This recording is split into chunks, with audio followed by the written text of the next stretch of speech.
राम राम साथियों।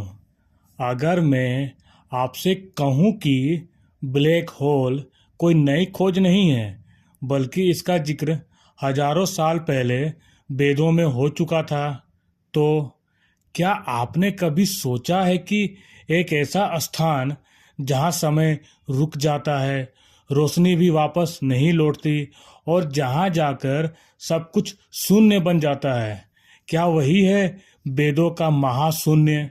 आज के वैज्ञानिक इसे कहते हैं ब्लैक होल, लेकिन प्राचीन ऋषि इसे कहते थे काल का मुख, ब्रह्मांड का गर्भ और प्रलय का द्वार। आज हम जानेंगे क्या वेदों में सच में ब्लैक होल का रहस्य छुपा है। वीडियो के अंत तक बने रहिए, क्योंकि आखिरी रहस्य आपकी सोच बदल देगा। ब्लैक होल क्या है? आज का विज्ञान कहता है ब्लैक होल वो स्थान है जहां गुरुत्वाकर्षण इतना शक्तिशाली होता है कि प्रकाश भी बाहर नहीं आ पाता, समय और स्थान मुड़ जाते हैं और वहां से कोई भी जानकारी वापस नहीं आती। यह खोज 20वीं सदी में भी, लेकिन सवाल यह है, क्या वैदिक ऋषि इसे पहले से जानते थे? वेदों में शून्य और काल।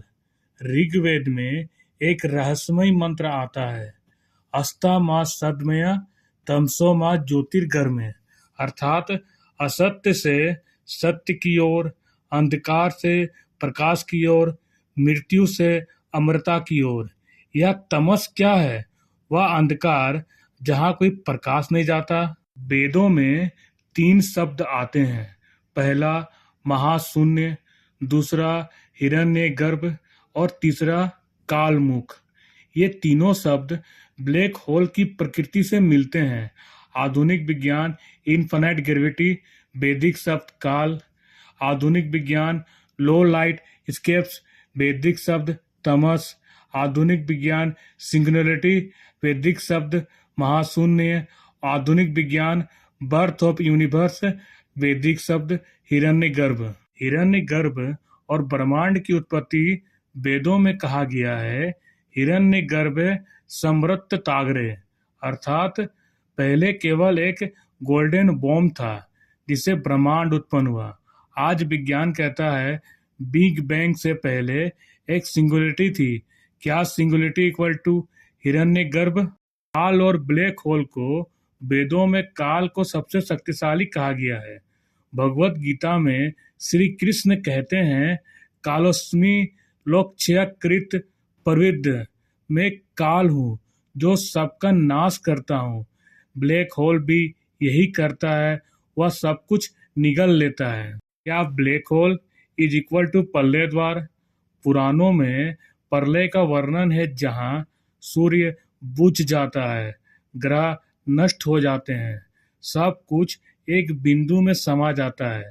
आज वैज्ञानिक कहते हैं ब्लैक होल ब्रह्मांड का डिस्ट्रक्टर है। ऋषि कैसे जानते थे? ऋषि दूरबीन से नहीं, ध्यान, समाधि और चेतना से ब्रह्मांड देखते थे। इसे कहते थे त्रिकाल दृष्टि, और आज हम इसे कहते हैं कॉस्मिक कॉन्सिग्नेशन। क्या वेद सीधे ब्लैक होल कहते हैं?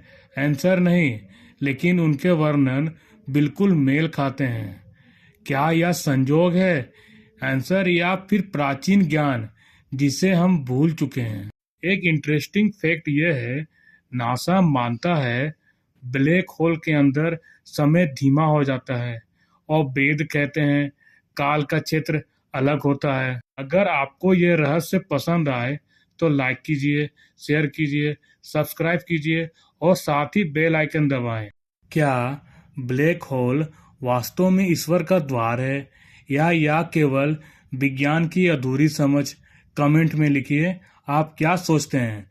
जय ब्रह्मांड, जय रहस्य, जय द अननोन पाथ।